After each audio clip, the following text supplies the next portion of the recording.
Let's talk about TMJ relief, okay? There's three things that I'm going to teach you today that can give you a tremendous amount of relief. A combination of a lot of muscle tension. You have a little disc inside the joint right here. You have a lot of things going on. However, I do want to say the number one reason or the root cause of TMJ from my experience is related to recent dental work. You had some work done on your teeth, and every time you bite or chew, it throws off the mechanics of your entire, not just your jaw, but the muscles around the jaw, the muscles in your upper neck, the muscles that go down the neck into the shoulders. It can create a cascade of all sorts of compensations that can really throw your body off. So if you had recent dental work, go back to the dentist and have them double check to make sure that all your teeth are fitting perfectly, because just one tooth that's not quite fitting can create a huge effect on your jaw. Now, I do want to say one other thing that I found, especially if you have pain in your right side, on the right side of the jaw right here. Suspect potential gallbladder problems.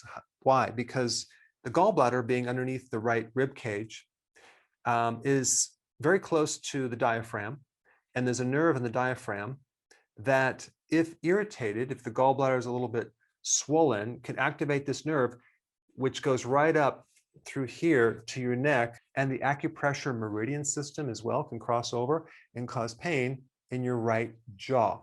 Normally it's going to be in the right shoulder or the upper back, but it can go right into the right jaw. So if you're working on the jaw for the next 10 years and the real problem is your gallbladder, you're never going to see change. So whether you have pain, clicking, popping, let's just dive right into the 3 steps, okay?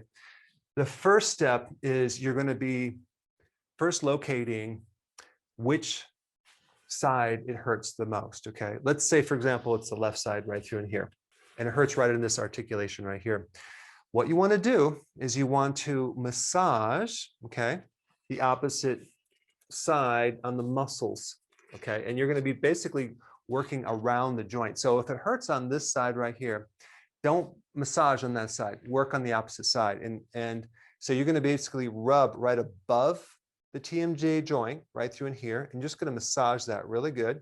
And then you're going to work below it, because there's muscles too below that joint, and you're going to just really massage that really good, and even right into the joint as well, which is right in the front of that, your opening on your ear right here. So you're just going to massage this, and what you're going to notice when you're doing this is going to be very, very, very tender.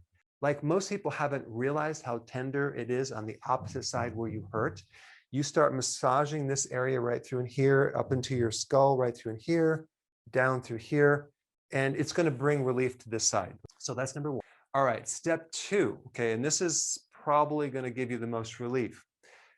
You have the buccinator muscle and the masseter muscle, okay, that comes right through here, and you're going to massage that, okay? Now, the way you're going to do that is you're going to put your fingers, or a finger or a thumb, in your mouth. Let me see if I can show you this a little bit better.